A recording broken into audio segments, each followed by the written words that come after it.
नमस्कार. मालिकेच्या पुढील काही भागांमध्ये आपल्याला खूपच जबरदस्त असा ट्विस्ट पाहायला मिळणार आहे. कारण आता जज साहेबांनी तर सांगितलेलं आहे की प्रियाला आणि साक्षीला इकडे शिक्षा झालेली आहे. प्रियाला 7 वर्षाची शिक्षा झालेली आहे, तर साक्षीलाही जन्मठेप झालेली आहे. मग आता प्रिया आणि साक्षी या दोघींना तर जेलमध्ये पाठवलेलं आहे.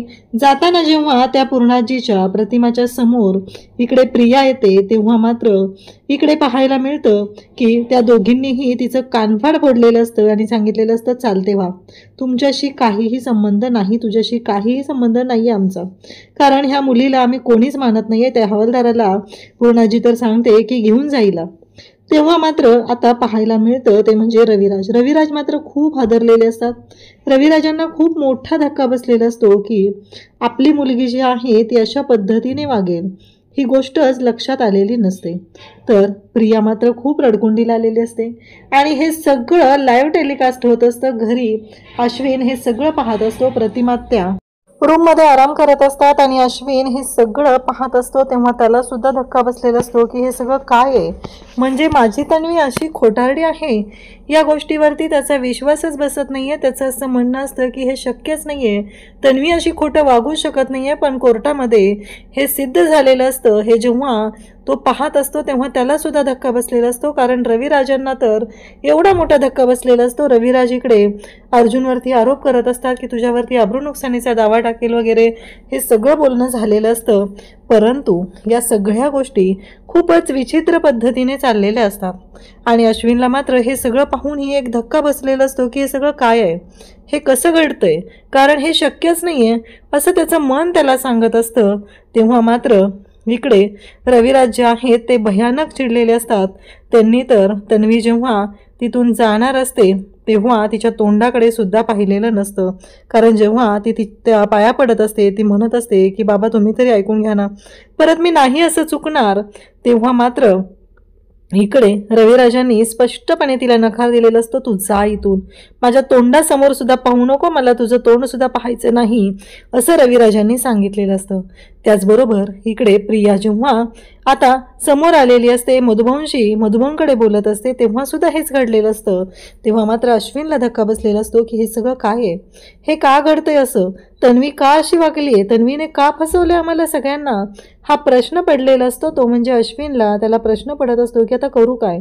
कारण काहीही झालं तरीही या सर्व गोष्टी ज्या आहेत त्या मात्र खूपच भयानक अशा घडलेल्या असतात. त्याला कळतच नसतं की हे जेव्हा प्रतिमात्याला कळेल तेव्हा प्रतिमात्याची काय रिॲक्शन असेल. पण प्रतिमात्याला तर ऑलरेडी माहिती आहे की तिची मुलगी खोटारडी आहे, ती तिची तन्वीच नाही आहे. एवढ्या निर्णयापर्यंत प्रतिमात्या पोचलेली आहे. सगळेजण प्रतिमात्याची काळजी करत आहेत, पण प्रतिमात्याला माहिती आहे की तन्वी कोणत्या थराला जाऊ शकते. त्यामुळं ती मात्र खूप खंबीरपणे उभी राहिलेली आपल्याला पाहायला मिळत आहे. कारण प्रतिमाने येऊन हे तन्वीला जेलमध्ये टाकलेलं आहे हे सगळं पाहत असतात. तेव्हा मात्र धक्का बसलेला असतो.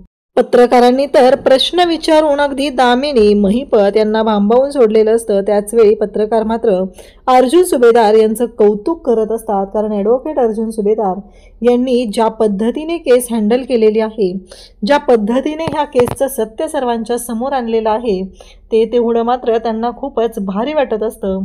फायनली हे सत्य समोर आलेलं असतं, ते खरंच अर्जुनमुळेच आलेलं असतं. अर्जुनने खूप सारी मेहनत घेतलेली असते. मग आता अर्जुन त्याचबरोबर सगळेजण घरी येतात. घरी आल्यानंतर आता घरात पुन्हा वातावरण, कारण तन्वी तर नाही आहे, तन्वी आता जेलमध्ये गेली आहे. अश्विन रविराजकडे असतो, अश्विन घरी येतो. घरी आल्यानंतर एक वेगळा गोंधळ सुरू झालेला असतो. अश्विन खूप डिस्टर्ब झालेला असतो. तेव्हा मात्र अस्मिता, कल्पना सगळेजण त्याला समजवत असतात, अश्विन एक गोष्ट लक्षात ठेव, जे झालेलं आहे ते झालेलं आहे, आपल्याला त्या गोष्टी ॲक्सेप्ट करून पुढं जावं लागणार आहे, ही गोष्ट तुला विचार करावीच लागणार आहे. कारण काहीही झालं तरीही तन्वी खोटारडी आहे, तिनं खोटं बोललेली आहे, तिनं आपल्या सगळ्यांना फसवलेलं आहे, ही गोष्ट सगळेजण अश्विनला सांगत असतात. परंतु अश्विनला मात्र लक्षातच येत नसतं. त्याला असं वाटत असतं की नाही, तन्वी माझ्याशी कधीच खोटं वागू शकत नाही असं त्याला वाटत असतं. परंतु अश्विनला आता कुठेतरी त्याच्या मनाने हे ॲक्सेप्ट केलं पाहिजे. प्रताप समजवत असतो, अस्मिता समजवत असते, कल्पना समजवत असते. तेव्हा तो म्हणत असतो की नाही, मला ना काहीतरी फसवेगिरी झाली असं का वाटतंय, माझ्या तन्वीसोबत काही चुकीचं घडलंय का, असं त्याच्या डोक्यात येत असतं. तेव्हा मात्र अर्जुन म्हणतो की हे बघ अश्विन, ताळ्यावर ये, भानावर ये जरा. त्यात प्रियाच्या प्रेमाची झापडं जी स्वतःच्या डोळ्यावर लावलेत ना ती काढ आधी, आणि जरा शुद्धीत ये आणि मग बोल, मग कळेल तुला. पाहिलंय ना स्वतःच्या डोळ्यांनी, तो कोर्टात असायला पाहिजे होतास, असं अर्जुन बोलत असतो. त्याचबरोबर प्रताप सुद्धा तेवढाच त्याच्यावरती ओरडतो आणि म्हणतो तुला कळतंय का हे सगळं काय आहे ते? नाही, आम्ही खूप वेळ झालं ऐकून घेतोय म्हणून तू असं वाटेल तसं बोलणार आहेस, असं म्हणत सगळेजण अश्विनला बोलत असतात. तेव्हा पूर्णाजी सुद्धा म्हणते की अश्विन, तू तिथं असायला हवा होता, तेव्हा तुझा सुद्धा विश्वास बसला असता रे. कसं आहे माहिती आहे का, आम्हाला सुरुवातीला अर्जुनचा खूप राग आला. अर्जुन ज्या पद्धतीने बोलत होता ते मात्र खरंच खूप भयानक होतं. आम्ही ना खरंच धक्का बसल्यासारखे पाहत होतो. आम्हाला विश्वासच बसत नव्हता की हे सगळं खरं आहे का या गोष्टींवरती. पण खरं सांगतोय आम्ही तुला, ऐकून घे आधी. कारण अर्जुनने जे केलेलं आहे ते फक्त आणि फक्त आपल्या घरासाठी केलेलं आहे आणि तो सत्याच्या बाजूने उभा राहिलेला आहे, तो न्यायाच्या बाजूने उभा राहिलेला आहे आणि त्याने मधुभाऊंना न्याय मिळवून दिलाय. आणि मला माहिती आहे इतके दिवस या मुलीबद्दल मी चुकीचा विचार करत होते, असं म्हणत पूर्णाजी जी आहे ती सायलीच्या जवळ येते आणि सायलीशी बोलू लागते. म्हणजे खरं सायलीशी ती प्रेमाने बोलत असते. तिला वाईट वाटत असतं की आपण असं नाही केलं पाहिजे, हे सगळं पूर्णाजीला माहिती असतं. परंतु पूर्णाजी म्हणत असते की आज या मुलीचं आणि अर्जुनचं कौतुक केलं पाहिजे, कारण अर्जुन किती धडाकेबाज वकील आहे, किती चांगला वकील आहे हे आज पुन्हा एकदा आपल्या सगळ्यांच्या समोर आलंय. कसं याआधी कधी कोर्टात येऊन अर्जुनची वकिली कशी असते हे पाहणं कधी माझ्या नशिबात नव्हतं. मागच्या वेळेस प्रतापच्या वेळेस मी आले होते तेव्हा मात्र वेगळं टेन्शन होतं, पण त्याहीपेक्षा अर्जुन आज जे काही बोलला, जे काही वागला ते पाहून मला खरंच अर्जुनचा अभिमान वाटलेला आहे, असं पूर्णाजी सांगत असते. तेव्हा मात्र पूर्णाजी सायलीच्या समोर उभी असते आणि सायलीला म्हणत असते की काळजी करू नकोस बाळा. आणि मग सायलीला खरंच बरं वाटतं. सायली वाकून पूर्णाजीला नमस्कार करते आणि पूर्णाजीला म्हणू लागते की मला माफ करा, मी आतापर्यंत तुमच्याशी काही चुकीचं वागले असेल तर. त्यानंतर आपल्याला पाहायला मिळतं की मधुभाऊ म्हणत असतात की मला तुम्हाला तन्वीच्या बाबतीतली आणखी एक गोष्ट सांगायची आहे. तेव्हा मात्र सगळेजण म्हणत असतात काय? मग इकडे अर्जुन म्हणतो की मी सिनियरला आणि प्रतिभात्याला पण बोलावून घेतो. तेव्हा मधुभाऊ म्हणतात की चालेल. तेवढ्यातच अश्विन त्याच्या रूममध्ये जातो आणि तो जो लॉकर असतो तो उघडायचा असतो, त्याला फाईल हवी होती, तो लॉकर उघडला जात नसतो आणि मग अश्विन तो लॉकर जोरात उघडतो आणि पाहतो तर काय, त्याला धक्का बसतो. त्यात एक गाठोड असतं आणि ते घेऊन तो बाहेर येतो आणि तेव्हा ते गाठोडं पाहून तो पुन्हा रडू लागतो. आणि त्याच वेळी इकडे आपल्याला पाहायला मिळतं की या सगळ्या गोष्टी जेव्हा घडत असतात तेव्हा मात्र इकडे सायलीने आता प्रतिमाला त्याचबरोबर रविराजला बोलवलेलं असतं. त्यांची तब्येतही ठीक नाही आहे, तर इथं आल्यावर बरं वाटेल आणि रविराज पण तयार होतात. आणि मग मात्र ते गाठोडं घेऊन अश्विन खाली येतो आणि मग ते गाठोडं घेऊन आल्यानंतर मधुभाऊ तिथं म्हणतात की हे तेच गाठोडं आहे जे गाठोडं मी तन्वीच्या रूममध्ये पाहिलं होतं आणि ते पाहण्यासाठीच मी गेलो होतो तिथं. पण तिथं गेल्यानंतर तन्वीने मला वेड्यात काढलं, तन्वीने माझ्यावरती चोरीचा आळ आणला, हे सगळं मधुभाऊ बोलत असतात. आणि तेव्हा मात्र इकडे अर्जुन सगळेजण तिथं पाहत असतात. सगळे म्हणत असतात काय बोलताय मधुभाऊ? तेव्हा मधुभाऊ म्हणतात की हो, या गाठोड्यामध्ये जो मी फोटो पाहिलेला आहे ना तो सायलीचा फोटो आहे आणि तोच तर प्रश्न मी तुम्हाला जावई बापू विचारत होतो, असं अश्विनला विचारू लागतात. तुम्हाला आठवतंय का मागच्या वेळेस आलेलो होतो मी तुमच्या रूममध्ये, तेव्हा तन्वीने माझ्यावरती म्हणजे प्रियाने माझ्यावरती आरोप केले की मी चोरी करण्यासाठी आलोय, त्यानंतर तो हार मी चोरलाय असं सांगितलं, पण मी त्यासाठी नव्हतो आलो, हेच गाठोडं पाहण्यासाठी आलेलो. मग तेव्हा मधुभाऊंना सगळे म्हणतात काय बोलताय तुम्ही हे? मधुभाऊ त्या गाठोड्यातला छोट्या सायलीचा फोटो काढतात आणि सगळ्यांना दाखवतात. तेव्हापर्यंत प्रताप, इकडे रविराज आणि प्रतिमाही सुद्धा आलेले असतात. तेव्हा इकडे मधुभाऊ जेव्हा त्या गाठोड्यातील फोटो सगळ्यांना दाखवत आहेत तेव्हा मात्र यांनाही धक्का बसलेला असतो की हे सगळं काय. तेव्हा मधुभाऊ सांगतात की हो, हा तोच फोटो आहे, हा माझ्या सौबाळाचा फोटो आहे. हे ऐकल्यानंतर सगळ्यांना धक्का बसलेला असतो. सगळेजण म्हणत असतात की कसं शक्य आहे, हे साऊचं गाठोडं म्हणजे? हा प्रश्न सगळ्यांना पडलेला असतो. आणि तेव्हा मात्र सगळेजण पाहत असतात. मधुभाऊ तिथं आवर्जून सांगत असतात की हो, हे सायलीचंच गाठोडं आहे असं मधुभाऊ सांगत आहेत. म्हणजे ते गाठोडं जे आहे ते प्रियाचं नाही आहे तर सायलीचं आहे असं मधुभाऊंनी सांगितल्यानंतर मात्र आता सगळ्यांना धक्का बसलेला असतो आणि सगळेजण पाहू लागतात. मधुभाऊ म्हणतात हो. मग त्या गाठोड्यातले तो सायलीचा लहान सायलीचा फ्रॉक, त्याचबरोबर ते खेळणं, हे सगळं जे काय आहे ते समोर आलेलं असतं. आणि तेव्हा मात्र आता सगळे पाहत राहतात. पूर्णाजी म्हणते खरंच, म्हणजे हे गाठोडं? तेव्हा मधुभाऊ म्हणतात हो, मी खरंच सांगत आहे की हे गाठोडं जे आहे ना ते सायलीच आहे.